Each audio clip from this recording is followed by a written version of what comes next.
and sister in Christ, Shalom.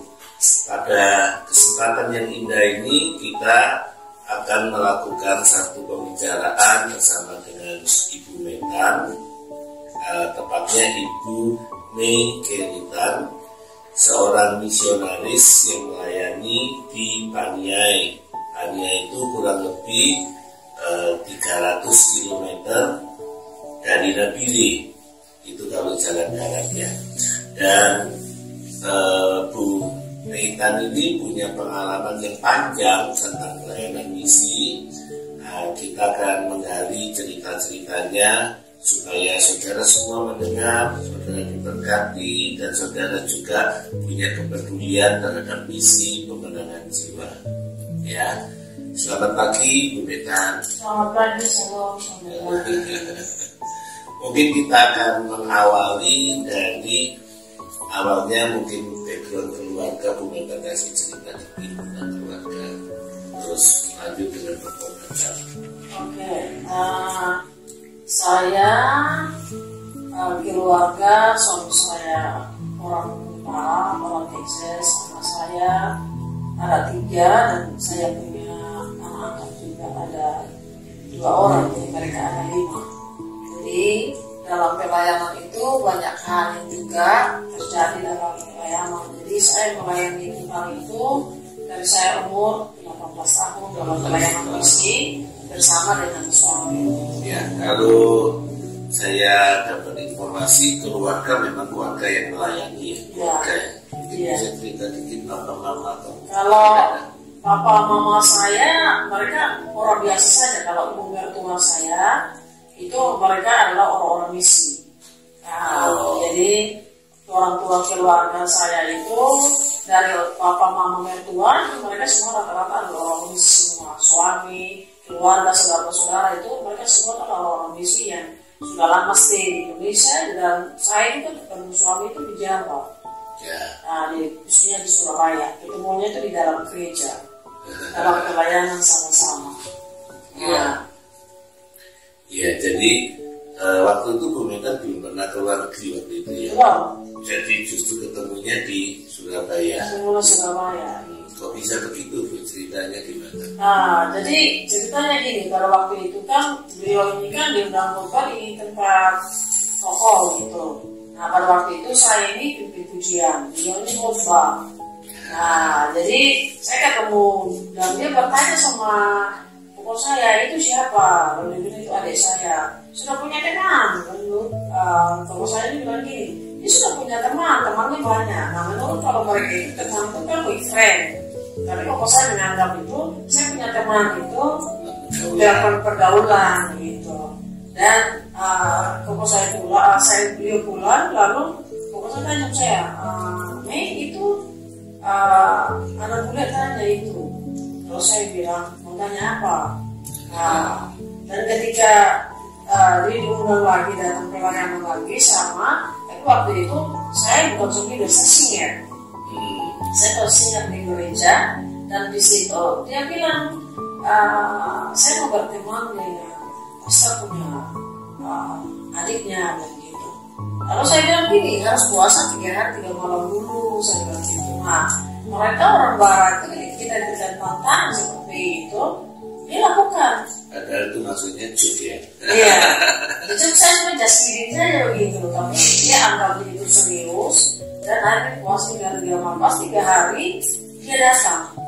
Dan saya kalau masuk menjawab dia, saya 1 bulan dulu baru saya jawab dia. Nah, baru habis itu dia pergi, saya jalani pelayanan seperti bahasa dan pelayanan kemana-mana. Dia juga pergi ke daerah Afrika, daerah luar. Dan pada waktu saya ambil keputusan untuk menikah lebih cepat, itu semua kan Tuhan juga. Ya, kalau dilihat dari latar belakang pendidikan, Bu Meitan ini bertumbuhnya di Surabaya ya? Iya, saya bertemu di Surabaya. Saya akan di Kupang, tapi saya bertemu di Surabaya. Sekolahnya semuanya saya di Surabaya. Ketemu tulang rusuk juga di Surabaya. Dan waktu menikah umur berapa jadinya? Saya saya 17 tahun. Wow, 17 tahun udah menikah ya. Terus setelah itu terjun ke pelayanan dari situ. Dan terjun ke pelayanan dengan melalui sama-sama dalam pelayanan. Mungkin mulai bisa cerita awalnya pelayanan itu kemana? Jadi mulanya kami pelayanan di Surabaya itu kami pelayanan di kolong-kolong jembatan. Waktu itu di daerah yang daerah taman yang ada komodo, yang ada komodonya, yang ada buayanya. Kami pernah di taman itu belum bagus itu sekarang. Taman Tunggul kan? Iya. Oh. Di situ terus kami juga pernah di museum, kami juga pernah di alun-alun.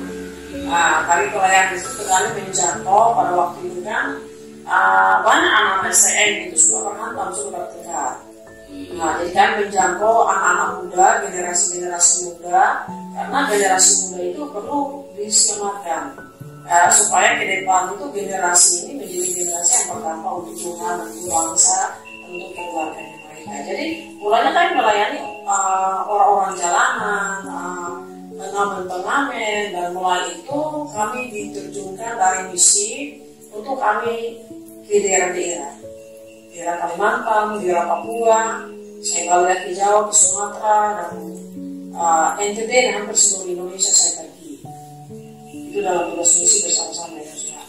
Oke, dan itu mulai umur 17 itu sudah pergi dengan suami pelayanan. Iya, kami pelayanan.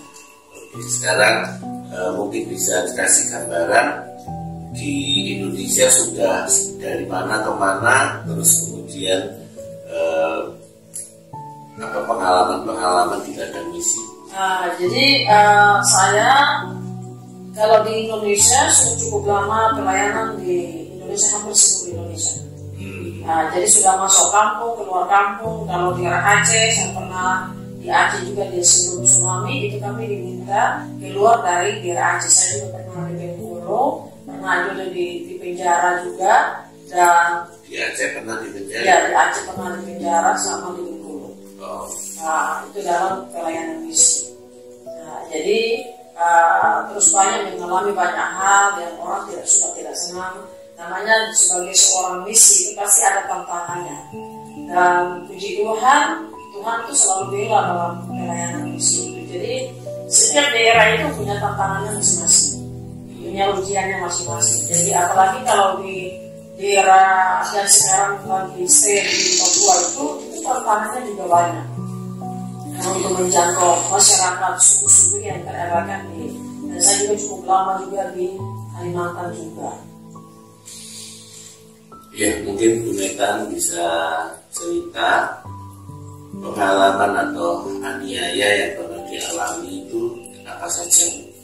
Ya, kalau yang saya pernah alami itu pada waktu saya pernah di Aceh, saya di Bengkulu, itu saya pernah dipukul karena keluarga yang tidak percaya Yesus, akhirnya mereka percaya Yesus, dan akhirnya bukan keluarganya menuntut, tapi orang lain yang menuntut. Orang lain, kalau keluarganya itu aman-aman saja, tapi orang lain yang menuntut, orang lain yang bermasalah, dan akhirnya saya punya teman misi, kami ada 2 orang, kami masuk ke penjara, tapi tidak lama, cuma 2 hari 8 jam. 2 hari 8 jam. Dan akhirnya puji Tuhan kami dikeluarkan. Dengan ketentuan kami harus tanda tangan surat untuk kami keluar dari daerah itu. Tapi saya tidak tanda tangan. Dan orang yang pukul saya sampai gigi saya patah, akhirnya orang itu juga bertobat. Percaya Tuhan. Gitu. Di Kalimantan juga begitu juga. Di suku Hulu Dalam, khususnya di orang Dayak dan suku Karingan, itu kami bersama dengan tim kami masuk, itu banyak juga tantangannya ada. Tapi banyak hal yang dalam, sampai tangan saya juga patah dalam pelayanan, terus di NTT juga saya patah karena dalam pelayanan juga kurang pelayanan begitu. Dan ada banyak hal yang saya alami, pernah di Lombok, di suku Sasak yang desa Eka namanya, itu saya juga pernah, kami beberapa orang yang kami pernah misi ke sana, itu kami juga mengalami hal yang sama. Tapi puji Tuhan, Tuhan bela. Jadi banyak dalam pelayanan itu, dalam pelayanan misi itu tantangan ujiannya banyak, tapi tidak membuat kami itu mundur, malah kami semakin suka dalam Tuhan. Iya, jadi tadi Bu Metan cerita tangan patah, kaki patah, itu karena penganiayaan. Iya. Iya. Apakah katanya pakai apa? Tongkat? Iya, saya pernah pakai tongkat. Dan dipukulnya pakai tongkat atau tidak, itu pada waktu saya pulang pelayanan dari penjara, saya lagi berdiri, saya jalan dengan motor, saya bonceng satu anak mahasiswa, dan itu mobil itu tabrak saya dengan motor. Jadi itu mereka mau kasih mati saya sebenarnya. Jadi itu usaha ya, iya, tapi puji Tuhan tidak terjadi. Itu semua karena Tuhan. Kalau Tuhan bilang kita mati, tidak akan mati. Kalau Tuhan bilang hidup, kita akan hidup. Sama seperti di Papua juga, waktu pesawat kena tembak, kita pelayanan, kita ditembak.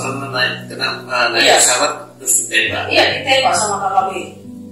Nah, ditembak sama KKB. Tapi kalau Tuhan, kita masih ada dalam perlindungan Tuhan. Kalau kita lakukan misi Tuhan, kalau Tuhan bilang waktunya kita meninggal, ya kita akan meninggal. Kita sudah tahu meninggal itu kita akan pergi kemana. Begitu. Jadi dalam pelayanan misi kita pakai pesawat yang kecil di Papua sana, ke beberapa daerah, terus turun untuk kita dihadang, dipalang sama mereka, kita mau dibacok sama mereka. Tapi satu hari saya bilang, saya pendeta, saya misionaris, saya bilang begitu. Dan mereka bilang, kenapa mama tidak bilang dari tadi? Saya bilang, kamu datang sedang kamu jadi gimana saya mau bilang? Kalau kan tidak bertanya. Nah, tapi luar biasa di Papua itu mereka masih menghargai namanya pendeta dan hamba Tuhan dalam pelayanan. Iya.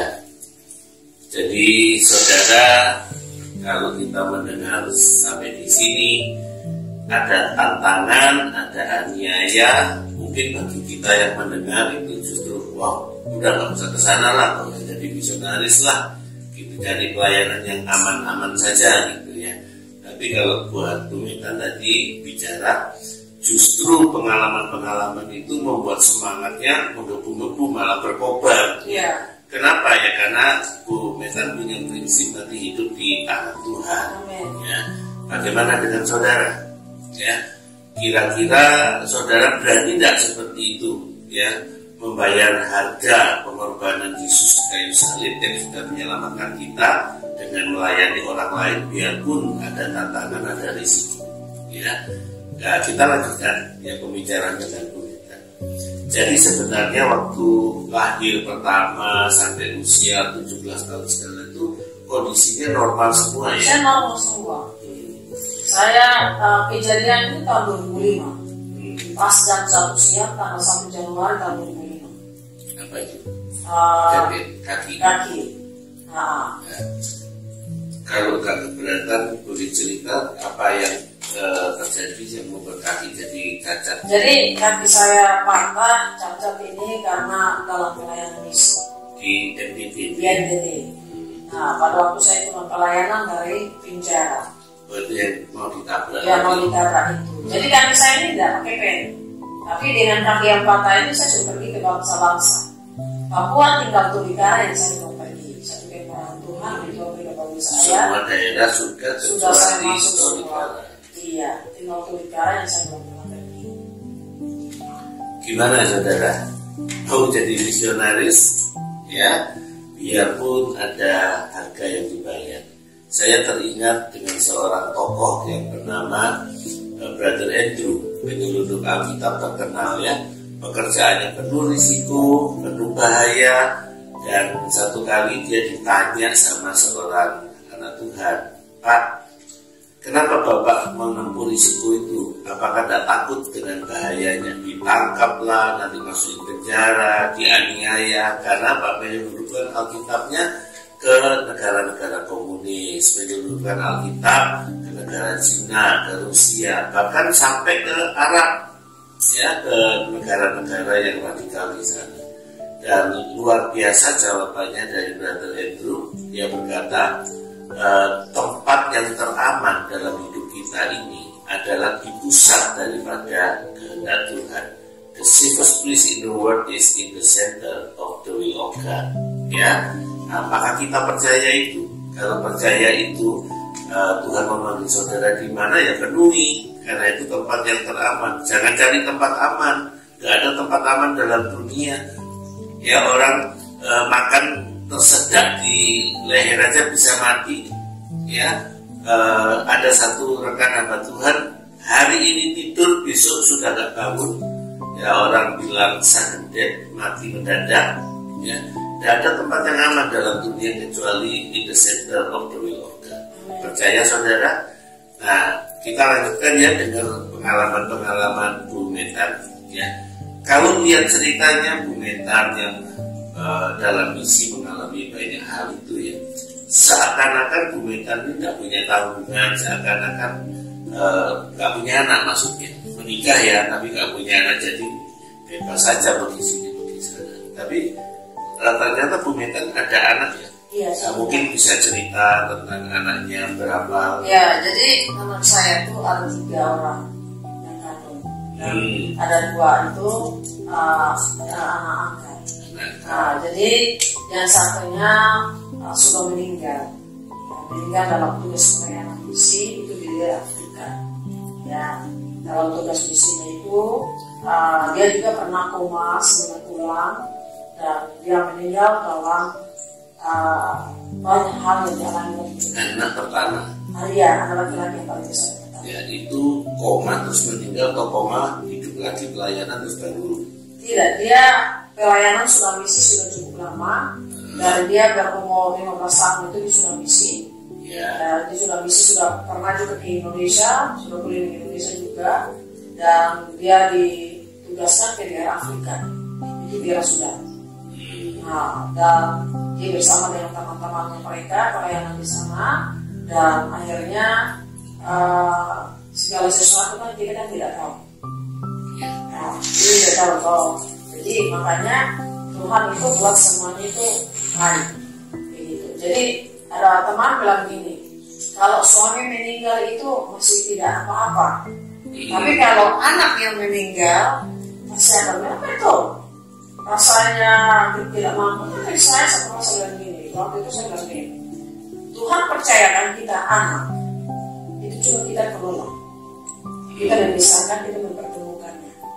Tapi untuk pilihannya jadi hidup dalam Tuhan dan keimanan dan semuanya itu di sama Tuhan. Nah, jadi kalau pilihannya dia, saya tidak pernah melarang anak-anak saya itu untuk dalam pekerjaan pelayanan misi atau mereka mau sekuler atau melayani, tapi anak-anak saya semua mereka tidak mau sekuler, semuanya melayani dengan pekerjaan misi. Semuanya. Iya, karena mereka bilang mau lihat dari kerempahannya, lihat dari dedinya, lihat dari maminya. Kita cinta Tuhan walaupun banyak hal yang mengalami dalam hidup, tapi tetap cinta sama Tuhan, tetap melayani. Ya, jadi saudara, dalam keluarga Bu Metar ini juga punya anak 3, anak angkat 2, dibesarkan, kemudian sekarang udah sekarang tinggal di mana anak-anak itu? Satu di Kanada, satu di Amerika, satu di Nigeria, satu lagi di Ambon. Oh, jadi udah besar-besar ya, sudah besar ya. Iya, jadi tetap ada tanggung jawab untuk keluarga membesarkan anak, ya. Jadi meskipun pelayanannya seperti itu, tapi tetap ada tanggung jawab yang dilakukan dalam keluarga. Ya, kita kembali ke ceritanya Bu Metar. Harga yang dibayar di dalam pelayanan misi itu bukan hanya Bu Metar pribadi yang mengalami aniaya seperti tadi kita dengar, tapi sampai dengan darah mati. Ya, mungkin Bu Metar bisa tadi cerita dikit tentang anak pertama ya yang jadi martir di daerah Sudan ya. Sudan. Kemudian bagaimana dengan suami? Nah, kalau suami itu dia tugas waktu itu di daerah Kalimantan itu tahun 2008, itu dari daerah Sengkawang masuk ke Hulu Dalam itu dia dengan beberapa teman-teman mereka, dan itu masuk, kita pernah masuk di TV itu. Jadi itu dia kena tikam. Dan ada juga temannya hilang sampai hari ini. Puji Tuhan pada waktu itu walaupun suami selamat cuma beberapa jam, tapi karena kehabisan darah. Jadi akhirnya dia meninggal tanggal 20 September. Oh, 20 September. Iya. Kalau profesi suami itu misionaris murni atau ada profesi? Suami itu pernah dia seorang dokter, tapi dia meninggalkan kedokterannya. Dia fokus semuanya di pelayanan misi. Jadi punya background dokter ya? Ya, jadi waktu pelayanan juga pengobatan? Iya kan, pengobatan melalui dokter, melalui memelihara binatang, menanam, dan membangun masyarakat yang ada di mana Tuhan tugaskan kami di daerah itu. Peristiwa kematian itu di daerah mana? Daerah Kalimantan. Kalimantan Barat. Oh. Itu masuk di hulu dalamnya lagi, Sungai Kapuasnya hulu dalamnya lagi. Itu jauh dari jangkauan. Itu mereka berangkat dengan kapal pada waktu itu. Iya. Peristiwa itu merupakan kesengajaan, memang sudah jadi target untuk dihabisin atau dia kejadian yang tak sengaja? Waktu itu memang kejadian itu orang itu yang disuruh itu sudah ada di dalam kapal itu. Jadi pemburu bayaran. Ya, menurut temannya yang selamat. Nah, menurut temannya yang selamat yang dia cerita di kami. Nah, jadi ada orang yang suruh untuk dia melakukan itu harus menghabisi para misionaris yang datang. Oh, jadi ini ceritanya ada kelompok yang tidak senang dengan para misionaris. Iya, para misionaris ini. Karena mereka sudah tahu mereka mau masuk di hulu dalam itu yang notabene itu banyak yang belum, artinya banyak daerah ini tidak percaya Yesus, masih suku Karingan, orang Dayak di suku Karingan. Artinya beragama Karingan. Ya, yang belum punya agama. Nah, oke. Kita flashback ke belakang sebentar, ya. Bu Metan ini kan menikah dengan orang Amerika, ya, orang bule ya, dan pernah tinggal di Amerika, betul? Iya, saya pernah tinggal di Amerika. Di mana dan berapa lama? Saya tinggal di daerah Texasnya, di Blessing pernah. Saya pernah tinggal dulu di Anthony. Di Weselnya juga pernah. Saya juga pernah di Kanada juga dengan suami. Kami cukup lama di daerah dan kami juga pelayanan di beberapa negara bagian juga di Amerika. Ya, jadi ceritanya kan sudah tinggal di zona nyaman yang enak, yang nyaman gitu ya. Iya. Tapi kemudian kenapa kok tiba-tiba ditinggal itu pergi pelayanan misi ke daerah yang jauh? Karena pada waktu itu kami sedang berdoa, waktu kami berdoa di Kanada, di Etos pada waktu itu kami sedang berdoa. Etos itu lembaganya ya? Ya, lembaga. Jadi pada waktu kami berdoa, terus pada waktu kami di Throne Blessing, kami sedang berdoa. Di situ para penetua misi mengatakan bahwa kalian harus balik ke Indonesia, karena di Indonesia masih membutuhkan banyak orang yang perlu diselamatkan. Nah, jadi di situ kami diutus ke daerah Jawa dan daerah Kalimantan dan di Papua. Tugas di pelayanan di Papua. Sampai suami sudah meninggal pun dia pesan bahwa saya harus kembali lagi ke Papua. Dan akhirnya pesan suami kepada Bu Metan, saya harus kembali, kalau dia tidak ada lagi, saya harus kembali ke Papua. Karena pada waktu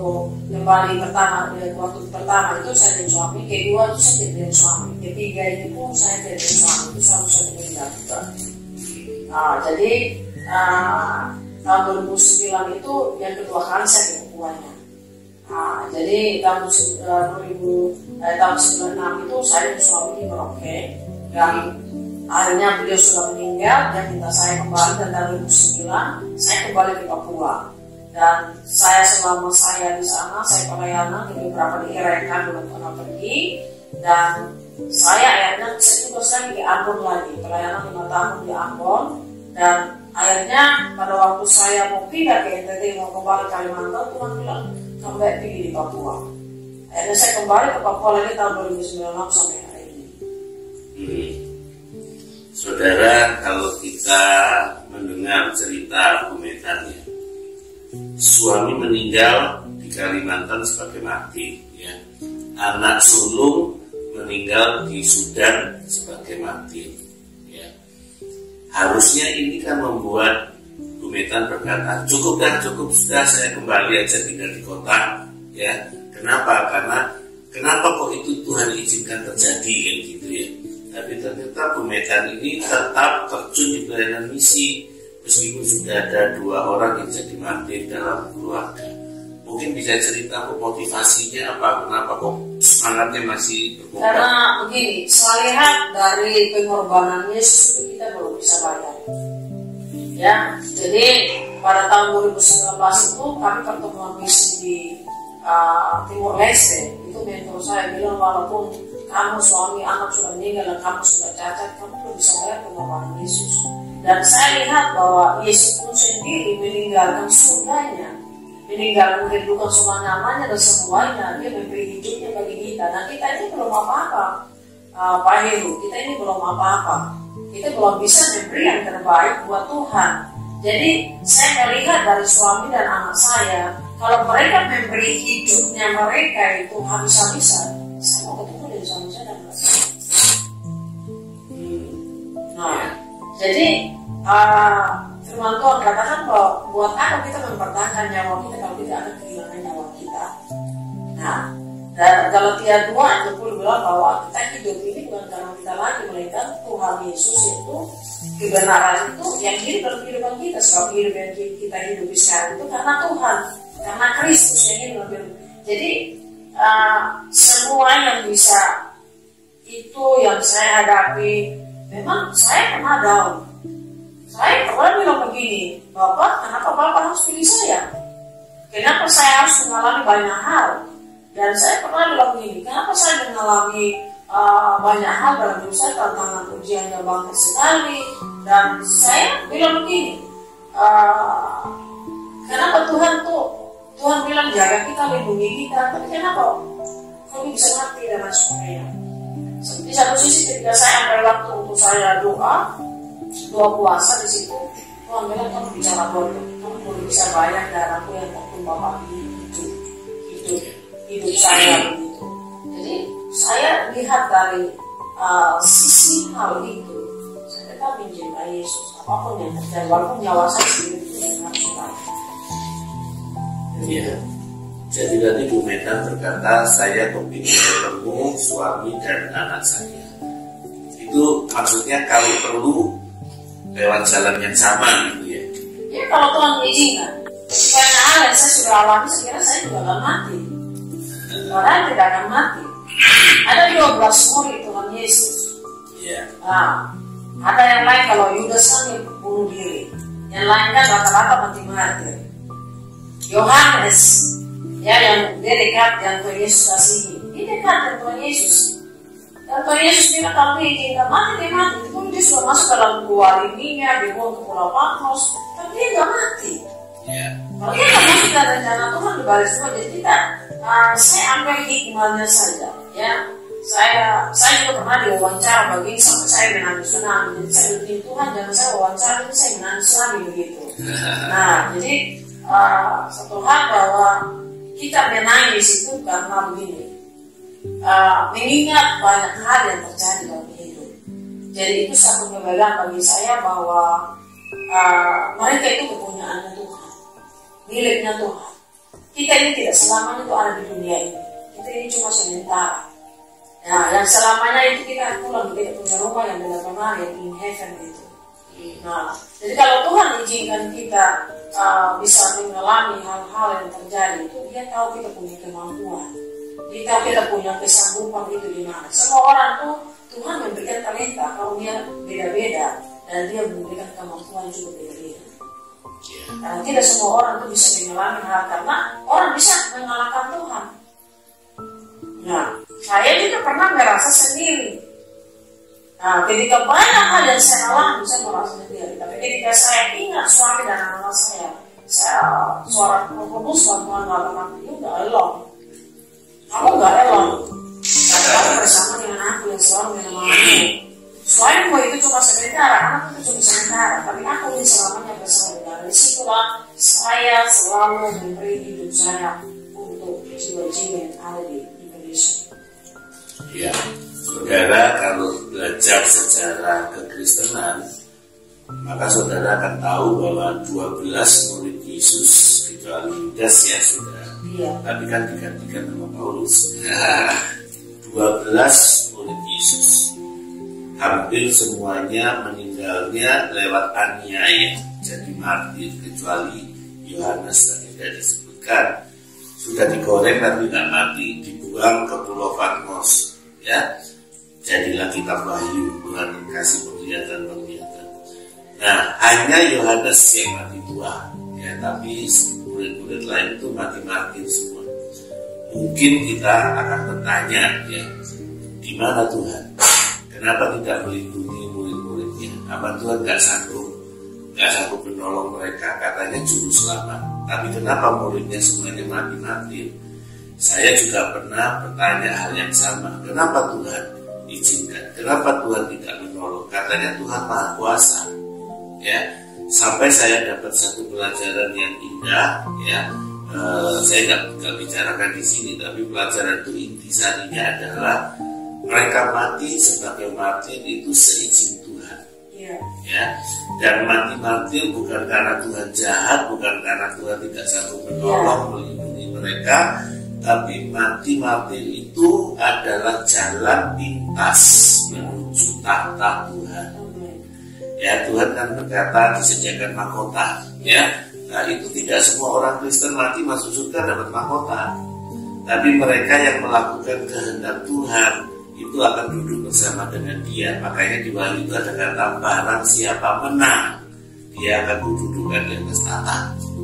Ya, nah saudara, mati-matir itu adalah jalan pintas menuju tahta.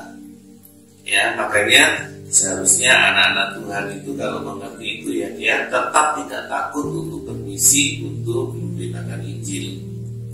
Ya, gitu ya Bu Medan, betul ya, setuju ya. Itu sebabnya saudara lihat Bu Medan tetap setia dalam panggilannya, bahkan berkata, aku ingin ketemu suami dan anakku kalau perlu lewat jalan yang sama.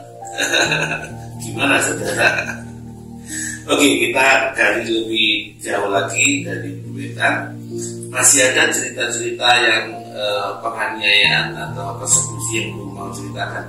Ya, kalau di Papua itu memang banyak hal yang kita alami. Ya, dalam pelayanan kita ke daerah-daerah itu terkadang kita ketemu dengan kami, yaitu yang mereka tidak suka dan tidak senang gitu. Tapi di sisi lain, puji Tuhan, pendekatan saya itu sama masyarakat sangat baik. Nah, jadi memang ada tantangan, ada ujiannya, ada masalah, ada banyak hal yang terjadi.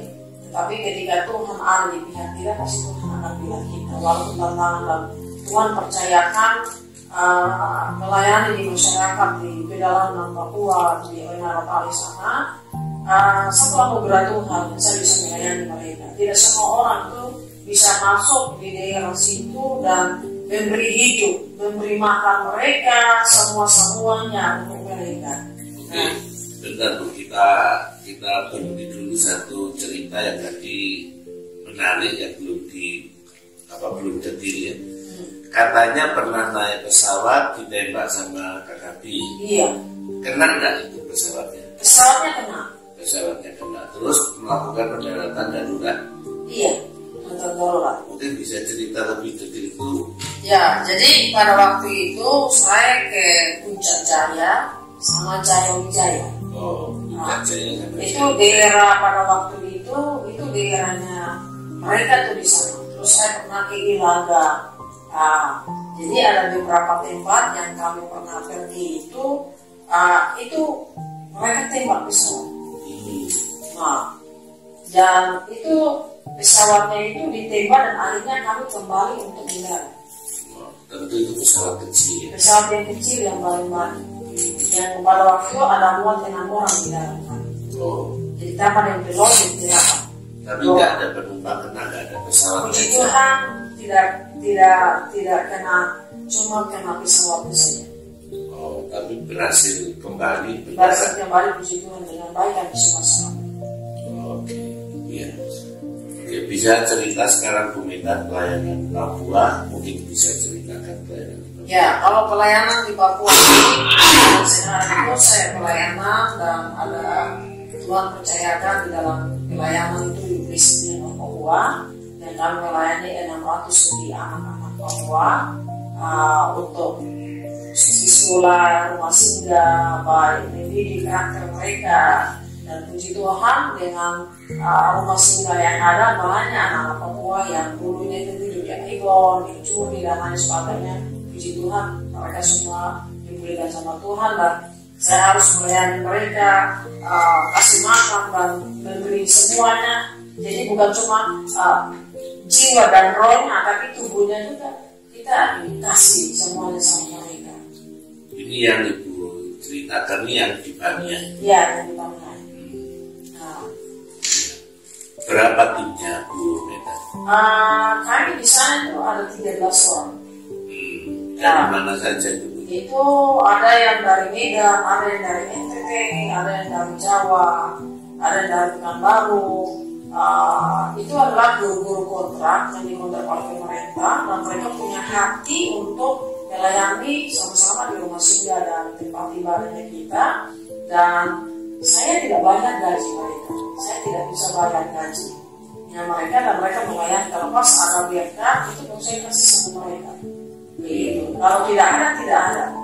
Jadi mereka itu bukan orang yang Bu Meta rekrut, bukan ya? Bukan. Tapi datangnya lewat program pemerintah. Program pemerintah dengan pusat arah sehat itu mereka bantu, dan ada beberapa guru yang mereka sudah kembali pulang ke kampung-kampung mereka, dan saya sangat berterima kasih karena mereka juga sudah membantu di rumah singgah dan tempat ibadah yang kita ibadah sama-sama. Jadi kalau mereka datang lewat program pemerintah, berarti kan nggak selamanya ya, cuma satu period of time ya. Iya. Berapa lama? 2 tahun sekali? 2 tahun sekali, dan mereka itu pun tidak setiap bulan pun mereka terima gaji. Terkadang gaji mereka 2 bulan dulu baru terima. Nah, dan selama itu kan biaya hidup di pedalaman itu kan mahal, dan mereka itu semua adalah tulang punggung keluarga. Ya, anak-anak itu semua, guru-guru itu semua adalah tulang punggung keluarga. Dan biasa kalau kita pelayanan itu persembahan dan perpuluhan itu saya tidak ambil. Semuanya kembali kepada masyarakat dengan mama-mama janda yang ada, selain 50 lebih yang ada bersama saja anak-anak itu untuk memberi makanan juga kasih mereka. Dan guru-guru pada waktu mereka tidak ada uang, mereka bisa pakai untuk biaya mobil, makan minum kan di saya, dan mereka bisa bawa pulang juga makan minum juga tempat penginapan mereka. Oke, saudara, kalau mendengar cerita Bu Meta seperti ini, memberi makan anak-anak, janda-janda segala macam, terbayangnya Bu Meta ini kaya raya ya, punya. Haleluya. Memang kita kaya dalam segala hal. Ya. Mungkin kita dengar situasi keuangan atau bagaimana biaya itu bisa gunakan. Ya, jadi saya pada waktu saya ke Singapura pada kegiatan di pendeta Kohi punya gereja, ya, City Harvest, kami ada pertemuan leader pada waktu itu. Jadi saya pada waktu saya pulang, saya bilang begini, Tuhan, apa yang saya mau berikan buat orang-orang Papua ini? Saya nggak punya kekayaan, saya bilang begitu. Saya nggak punya harta yang banyak, bagaimana ya saya tolong ini begini banyak. Orang-orang datang ke saya untuk meminta ditolong begitu. Nah, dan saya pun tidak ada bekerja sama dengan pemerintah dan lain sebagainya. Saya murni gitu. Lalu Roh Kudus dan Tuhan bicara gini, kamu punya rumah, kamu punya mobil. Nah, pada waktu itu saya jual rumah dan mobil saya. Wow. Dan saya membantu membangun rumah-rumah masyarakat, ada beberapa rumah masyarakat yang saya tolong, dan sisanya itu saya nabung untuk hari tua saya. Dan baru-baru saya bangun rumah singgah 2 tahun yang lalu, saya bangun rumah singgah itu dari deposito saya habis semua. Saya jual barang mas, saya pelihara babi, ayam, saya pelihara babi, saya pelihara bebek dan lain sebagainya. Untuk saya bisa membangun rumah singgah itu, saya tinggal dan sekalian dengan anak-anak yang ada bersama dengan saya di guru. Nah, saya tanya dulu, punya banyak donatur? Saya tidak ada donatur, saya tidak ada sponsor. Ya, jadi ketika orang mau memberi, baru itu saya kasih makan anak-anak. Nah, Nah, jadi kalau ada berkat saya langsung kasih makan anak-anak. Begitu. Dan saya tidak punya sponsor tetap atau donatur tetap, itu tidak ada. Ya. Ya. Jadi begini semuanya dengan perjuangan dan biaya sendiri. Iya, perjuangan dan biaya sendiri. Gaya hidup juga biaya sendiri. Ya. Joybox atau Kotak Sukacita. Program pelayanan ini sebenarnya lahir tahun 1987 dengan nama Sponsor Buku dan Kaset Desa. Pada tahun 2016 berganti nama menjadi Sukacita Natal karena kami mengirimkan hadiah Natal untuk anak-anak Papua. Tapi pada saat pelayanan NAT berulang tahun 25 Februari 2023, nama pelayanan ini dirubah menjadi Joybox agar tidak terbatas pada momen Natal saja. Program ini dibuat untuk meratakan penyebaran firman Tuhan yang selama ini hanya terpusat di kota-kota besar saja, kurang menjangkau ke daerah dan pedalaman. Joybox ini sudah kami kirimkan ke berbagai daerah di Papua seperti Sentani, Pegunungan Bintang, Memberamo, Manokwari, Pegunungan Arfak, Ransiki, Paniai. Tetapi juga kami kirimkan ke daerah di luar Papua seperti Kupang di NTT, juga Palu di Sulawesi Tengah. Kebutuhan Joybox di Papua masih sangat banyak, belum terhitung yang di luar Papua seperti NTT, Sulawesi Tengah, dan lain-lain. Mari saudara-saudara ambil bagian di dalam program pelayanan ini.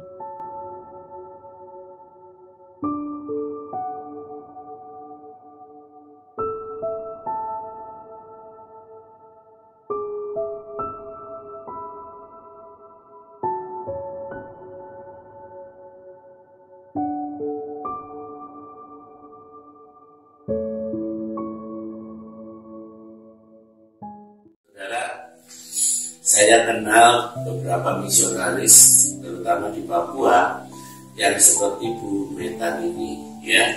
Ada Pak Abimelek yang ada di Sentani pelayanannya ke Pegunungan Bintang, ada Bu Jenny Bala yang tinggalnya juga punya rumah sementara, rumah singgah itu di Sentani, tapi pelayanannya ke Memberamo, ya. Orang-orang seperti mereka ini saya sebut orang-orang yang tidak alkitabiah. Kenapa? Karena Alkitab itu berkata ada yang diutus, ada yang mengutus. Kalau saudara baca kitab Roma 10 ya, ada yang diutus, ada yang mengutus. Tapi Bu Metan, Pak Abimelek, Bu Jenny Bala ini mengutus dirinya sendiri. Jadi kan tidak alkitabiah ya. Mereka pergi diutus dan yang utus mereka juga gitu, artinya berjuang sendiri. Ya, kenapa hal itu terjadi? Ya, banyak misionaris yang seperti itu. Ya, saudara dengar tadi Bu Metan sampai jual rumah, jual emas-emasan, jual mobil segala macam. Karena pengutusnya yang sekarang kurang berfungsi. Ya, ada banyak gereja besar, ada banyak gereja mega church yang membangun kekayaannya tidak disalurkan ke misi tapi dipakai untuk membangun properti di kota. Ya, saya pernah ada di sebuah gereja yang cukup kaya di Surabaya. Lalu saya lihat proyeksi keuangan mereka, laporan keuangan tahun yang lalu, proyeksi tahun ke depan. Saya lihat tidak ada dana misinya, padahal uang masuk itu bermiliar-miliar gitu. Saya tanya, kenapa kok tidak ada dana misinya? Jawaban dari pengurus itu bilang, ya, Kalau kita kasih dana ini untuk bermisi, keluar uang banyak, nggak ada hasilnya, nggak tampak. Ya, sementara kami kan harus tanggung jawab dengan para donatur. Mereka bertanya, uang kami kemana? Nah, karena itu kami memilih membangun di kota, bangun sekolah, bangun apalagi poliklinik, bangun ruang khusus, memperbaiki gedung gereja. Pokoknya seperti itulah programnya. Kenapa? Supaya kalau donatur bertanya, kami bisa katakan, ini loh uangmu di sini, bangunan ini, dan seterusnya. Jadi itulah yang membuat akhirnya orang-orang misi ini tidak alkitabiah, harus berjuang dengan biaya sendiri. Saudara, di Jakarta itu saya pernah juga bertemu dengan seorang hamba Tuhan yang lagi cerita curhat ya. Dia katakan, Pak Heru kan orang netral, saya mau curhat Pak. Ya, dia punya pelayanan anak jalanan miskin itu prasejahtera, mau adakan acara Natal, ya, dan dia dulunya bekerja sebagai kepala kantor sebuah mega church di Jakarta. Ya, lalu butuh tempat untuk merayakan Natal, dia bilang sama teman-temannya, bikin surat, nanti saya anterin ke gerejaku, gereja mega church itu, ya, bilang kalau mau pinjam tempat untuk merayakan Natal, tapi namaku jangan dicantum ya. Nah, supaya aku bawanya enak gitu. Nah, surat dibuat sama teman-temannya, terus dikasihkan ke dia, ya, terus dia kasihkan ke pendeta seniornya, pendeta besarnya gitu. Nah, begitu membaca permintaan pinjam tempat itu dan tahu bahwa itu untuk gelandangan gap ekonomis, ini pendeta besarnya langsung bilang gini, tolong jawab pada tanggal itu semua ruangan terpakai. Ya. Kata-kata yang begitu spontan ini membuat si hamba Tuhan itu rasa kecewa sekali, dan dia karena dia kepala kantor, dia tahu kan ruangan yang dipakai, ruangan yang kosong kan tahu, ya, dan dia cuma berpikir, masa pendeta besar seperti itu, ya, bohong kok lupa kalau bohong itu dosa. Bilang aja semua ruangan dipakai. Nah, si hamba Tuhan besar itu tidak tahu kalau kepala kantor ini adalah bagian daripada tim yang mengadakan acara itu, ya, dan itu membuat dia kecewa dengan ucapan dari pendeta besarnya, ya. Dia kasih tahu saya, saudara, ya, Pak, pendeta besar saya itu Pak punya uang 4,4 T, ya, dan tidak tahu dipakai buat apa, mau disimpan di Swiss. Bayangkan saudara, kalau uang sebanyak itu nggak usah semua lah, setengahnya aja dipakai untuk di gelandang misi, ya. Nah, kita bisa melakukan berapa banyak hal mereka para misionaris ini untuk memenangkan jiwa, melayani, membangun di daerah. Jadi saudara, itulah situasinya. Saya mau bertanya kepada saudara semua, ya, mau nggak saudara membantu para misionaris ini jadi alkitabiah? Ya, caranya gimana? Kalau saudara bisa pergi ke ladang misi, pergilah. Tapi kalau saudara tidak bisa pergi ke ladang misi, kenapa kita tidak support mereka? Kenapa kita tidak dukung mereka? Ya, ada beberapa anak Tuhan itu sudah bicara dengan saya, ya, tidak lagi mau memberi persembahan pada gereja-gereja yang sudah kaya. Kenapa? Lebih baik uang mereka disalurkan ke ladang misi untuk pemenangan jiwa. Setuju ya, saudara? Ya, kalau setuju, ya, mari kita dukung pelayanan-pelayanan seperti Bu Meta, Pak Abimelek, Bu Jenny Bala, supaya kembali alkitabiah. Ada yang diutus, ada yang mengutus. Ya, kalau saudara setuju, ya, mari kita laksanakan. Kita mungkin bisa cerita lebih banyak pelayanan di Panya itu. Ya, kalau di Panya itu saya melayani janda-janda dan ada juga lagi berusaha untuk merenovasi rumah mereka. Karena rumah mereka itu tidak layak untuk ditinggal. Kenapa? Tiga perempatan itu rumah mereka kumuh sekali. Seperti kandang babi, ada yang tinggal di kandang babi. Nah, jadi ada beberapa rumah yang sudah miring dan lain sebagainya, dan itu tidak ada bantuan. Dan puji Tuhan baru-baru itu ada dari pemerintah Papua Tengah ini, salah satu teman pendeta dihubungi saya karena saya melayani masyarakat di atas. Dia minta untuk saya undi, dan saya pergi ke rumah jemaat, orang-orang di Sui yang notabene petani semua, yang hidup makan mereka juga susah, dan itu untuk rencana untuk mau renovasi rumah mereka. Dan saya datang pergi foto, dan hari saya minta tim itu datang pergi dan foto sendiri dan bicara dengan masyarakat itu sendiri. Nah, yang saya ingin adalah kami mau membangun orang-orang Papua di sini punya kehidupan. Karena banyak anak-anak yang di rumah singgah itu banyak yang tidak sekolah, ada yang putus sekolah, ada yang tidak sekolah sama sekali. Karena dia harus jaga adiknya, karena anak saudaranya banyak, mamanya kerja, dia harus jaga adiknya. Dia juga harus ikut orang tuanya ke ladang untuk dia bekerja untuk UBI. Nah, bikin bedding begitu untuk mereka bisa menanam. Dan pelayanan di Papua itu kan menjangkau orang-orang yang benar-benar notabene adalah mereka belum benar-benar hidup dengan Tuhan. Iya, artinya mengaku Kristen tapi belum mengerti kebenaran. Iya. Ya. Saya teringat pelayanannya Pak Abimelek ketika dia membangun di sebuah desa di Pegunungan Bintang, lalu sampai membuat landasan pesawat. Ya, Pak Abimelek itu sudah membangun lapangan terbang kurang lebih 10. Ya, tapi jangan dibayangkan lapangan terbang besar seperti di kota, ya. Tapi lapangan terbang untuk pesawat kecil udara, gitu ya. Tapi itu tetap dulu kerja minimal 4 tahun, ya, untuk membangun semuanya itu, ya. Pak Abimelek sudah membangun 10 lapangan terbang. Nah, pada waktu di sebuah kampung dia sedang mengerjakan itu semua, datanglah suku lain ke tempat itu menjumpai Pak Abimelek, lalu berkata begini, Pak Abi, kami mau jadi orang Kristen, dapatkah Pak Abi mengajar kami? Nah, Pak Abi kan tentu bertanya juga, ya, kenapa kamu mau jadi Kristen? Gitu. Jawabannya apa? Ya, supaya kami juga maju, supaya kami juga punya rumah, supaya kami juga punya lapangan terbang. Jadi konsepnya itu bukan karena kesadaran firman mau bertobat tinggalkan hidup lama, bukan. Tapi karena mereka kurang terdidik, mereka cuma lihat tuh kampung itu jadi Kristen kok maju, ya kampung kami mau juga jadi Kristen gitu.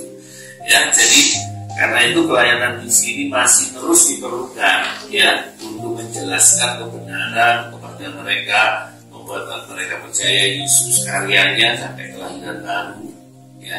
Jadi itu diperlukan, ya.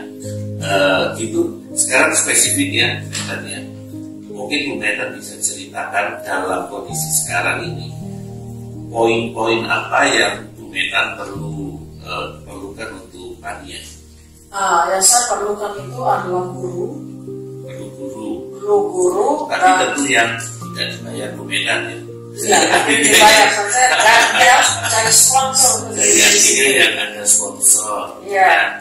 Oke. Terus kehidupan anak-anak makan minumnya, guru-guru di sana punya biaya hidupnya.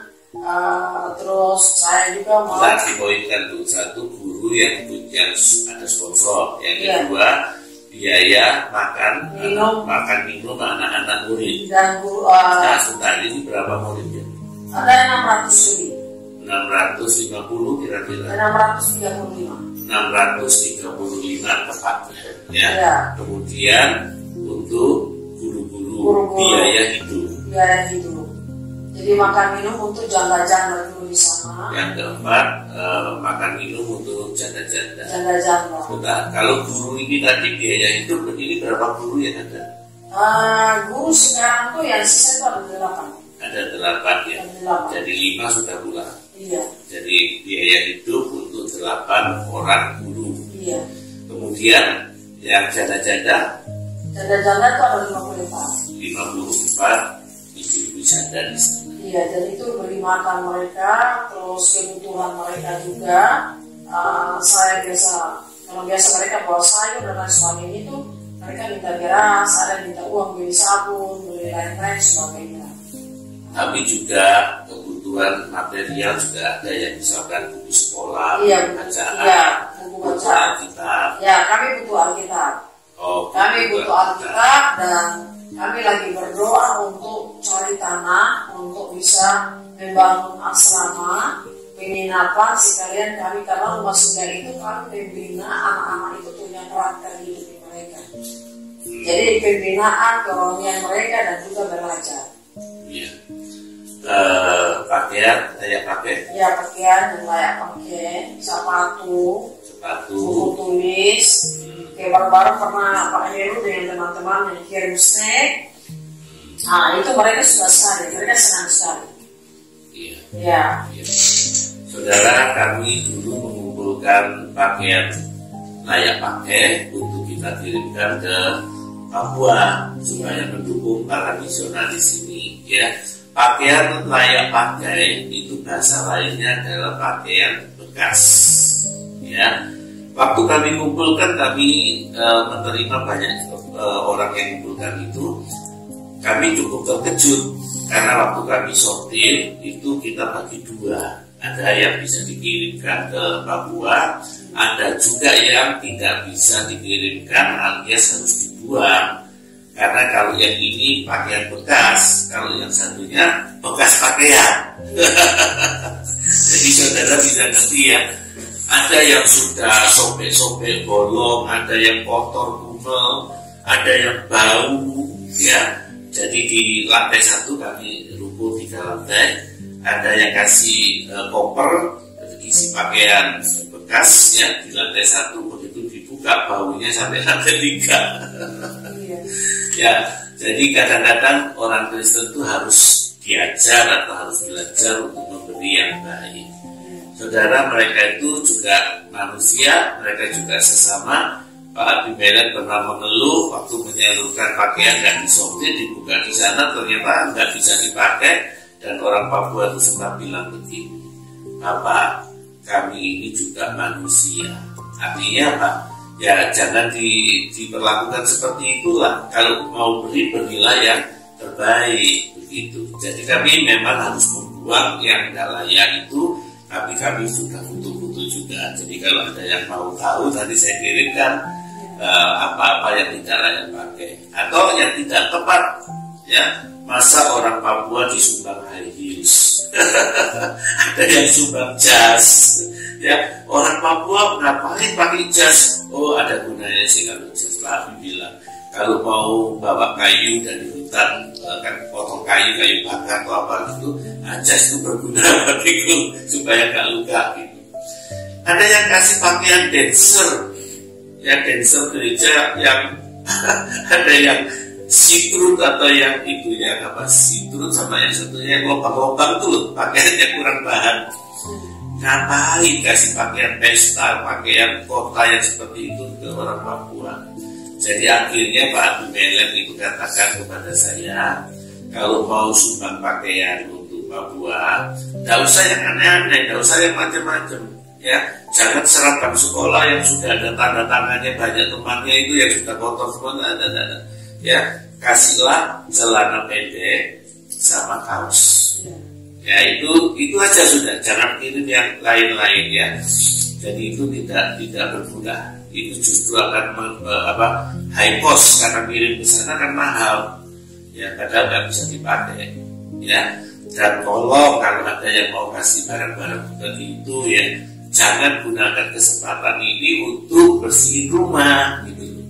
Jadi yang nggak perlu dikirim. Kami menerima banyak buku agenda yang sudah tahunnya lewat, lah buat apa?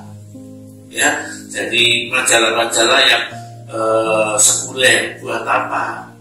Ya, jadi tolong kalau mau memberi, berilah yang baik. Ya, Bu Neta mungkin ada pesan. Ya, jadi bagi teman-teman, saudara-saudara semua, ya, kalau ketika kita mau memberi atau kita mau hidup setia dengan Tuhan, jangan pernah menyerah dan jangan pernah menyalahkan Tuhan, bahwa setiap masalah ujian kita hadapi itu semakin hari semakin kita hidup dalam Tuhan, tetap setia, kita tetap taat, kita tetap memperjuangkan keselamatan kita, hidup kita di bumi ini untuk menuju kepada kerajaan surga. Jadi kita tetap menjadi orang Kristen yang percaya sama Tuhan dan jangan mengalahkan Tuhan atau jangan mengalahkan siapa-siapa. Tapi kita percaya bahwa kita bersama Tuhan, kita melakukan segala perkara yang besar. Dan bagi Bapak Ibu Saudara yang mendukung pelayanan misi, dukunlah dengan hati yang tulus daripada Tuhan, menabur, memberi. Jadi kita memberi itu bukan karena tubuh kita kaya dulu baru kita memberi. Tapi apa yang kita punya pada waktu Tuhan begini, apa yang kamu punya, kamu berikan. Nah, dari situlah saya melakukan firman itu dan Roh Kudus dan puji nama Tuhan.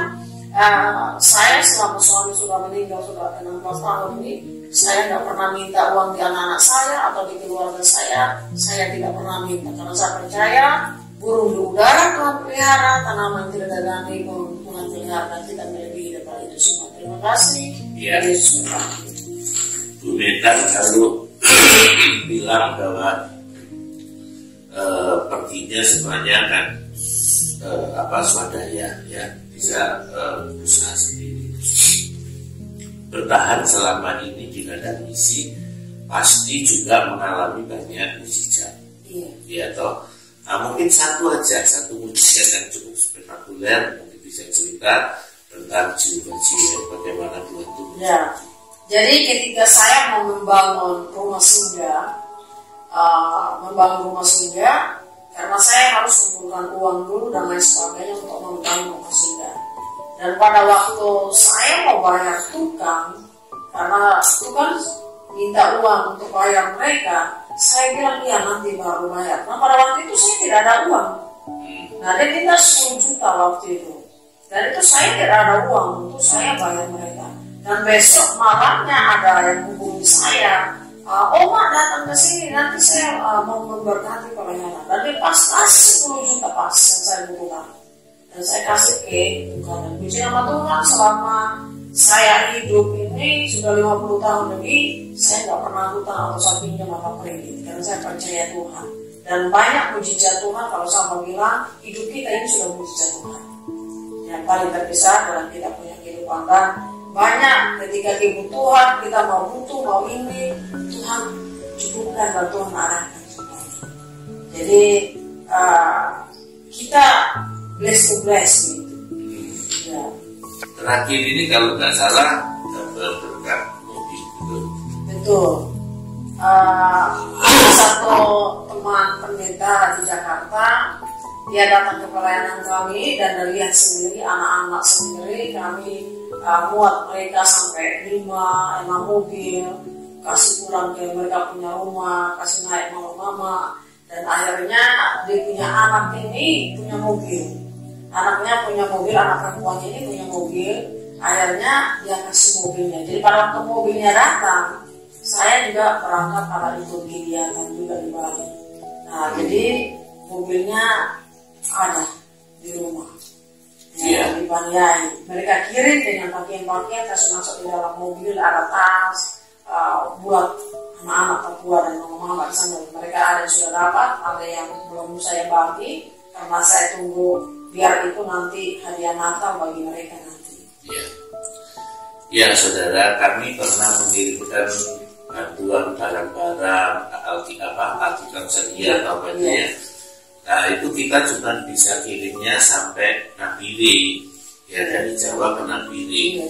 Lalu dari Paniai, Bu Metan sewa mobil untuk ambil barang di Nabire bawa ke Paniai. Itu sekali sewa 2 juta ya kurang lebih ya. 2 juta sewa mobil. Ya, jadi seperti itu kondisinya. Ya, jadi saudara, mari taruhlah hati saudara di tempat di mana hati Tuhan itu berada. Yaitu apa? Pemenangan jiwa. Mari kita sadari bahwa Bapa yang di surga itu cuma punya 1 anak, only one, 1 anak, ya. Tapi dia menyerahkan anaknya untuk menjadi misionaris, akan mati ya di kayu salib. Ya, kalau Bapa di surga berkorban seperti itu, melakukan itu karena kasihnya pada kita, masa kita tidak mau melakukan kasih kepada sesama? Ya, kalau membaca firman Tuhan jangan cuma menghafal Yohanes 3 ayat 16 ya. Tolong dihafal juga 1 Yohanes 3 ayat 16. Itu adalah berita Tuhan untuk kita hidup bagi sesama. Ya. Oke, sekarang kita akan masuk dalam bagian akhir dari wawancara kita. Bagaimana pelayanan misi ini bisa berlanjut? Ya, tentu perlu generasi penerus. Ya, jadi mungkin Bu Metan ada pesan-pesan atau ada apa ya untuk generasi penerus? Oke, jadi pesan-pesan buat generasi muda, hiduplah dalam kekudusan Tuhan, hiduplah takut akan Tuhan, lakukan misinya Tuhan untuk berbicara. Engkau harus selamat, engkau harus hidup benar dalam Tuhan supaya kau menyelamatkan generasimu daripada dunia ini, dan tetap sebagai generasi penerus, generasi harus bangkit, generasi harus menjadi berdampak bagi Tuhan, generasi harus memiliki hati hamba, hati Kristus, dan generasi harus bangkit untuk misi-visinya Tuhan. Matius 28:18-20, amanat agung Tuhan itu kita harus lakukan. Dan sebagai generasi penerus, mari kita hidup bersama-sama membahu untuk membawa kita punya generasi ini hidup benar, hidup takut akan Tuhan, dan mengalami pemulihan dalam kehidupan kita. Kristus harus tinggal di surga sampai pemulihan segala sesuatu. Mari generasi muda, jadilah generasi yang takut akan Tuhan, generasi Yoel, generasi Bernia, generasi Joel, yang hidup benar, hidup takut akan Tuhan, dan hidup dalam kekudusannya Tuhan, dan Tuhan pasti menyertai kita. Saya kasih ayat yang untuk kita menutup ini acara, Yesaya 61 ayat 1-2. Roh Tuhan itu ada pada kita untuk membebaskan yang mereka terbelenggu. Dan saya percaya generasi penerus adalah generasi yang yang luar biasa, generasi yang hidup takut akan Tuhan, generasi yang berdampak untuk kemuliaan Tuhan. Terima kasih. Saudara, saya akan cerita satu pengalaman saya ketika saya pergi ke Timika, yang kapal jantungnya Papua itu ya, Timika. Ya. Saya harus naik pesawat ke Timika, dan pesawat itu cuma muat beberapa belas orang waktu itu. Ya. Ketika saya duduk, saya lihat ini ada orang Barat, orang bule, orang asing, pemuda ya, masih umurnya mungkin paling ya 20-an sekian gitulah ya, dan dia pakai bawa perbekalannya, bawa bagasinya segala, orangnya masih muda, orangnya ganteng ya, istilahnya kalau dia mau cari pacar tuh bisa dapat cepat gitu karena orangnya ganteng memang ya. Terus kemudian masa depan panjang karena dia masih muda ya. Saya ini penasaran, saya pikir jadi turis karena kan di Timika itu ada terkenal lembah Halim ya. Jadi saya ini bertanya, Pak, Anda datang ke sini ini ngapain gitu? Kan saya bukan dia turis, pasti dia jawab, oh aku mau jalan-jalan, aku mau lihat lembah Halim dan seterusnya. Ternyata jawabannya mengejutkan saya. Dia bilang, aku adalah misionaris ya. Saya lihat dia, saya pikir, wah, dia bisa hidup enak nih di kota, dia bisa dapat pasangan hidup, bisa kaya, segala. Kenapa kok usia semuda itu mau jadi misionaris gitu? Saya terus tanya, kenapa mau jadi misionaris? Jawabannya dia mengejutkan ya. Kakek nenek saya misionaris, papa mama saya misionaris. Saya memang sekolahnya di luar negeri, di kota besar.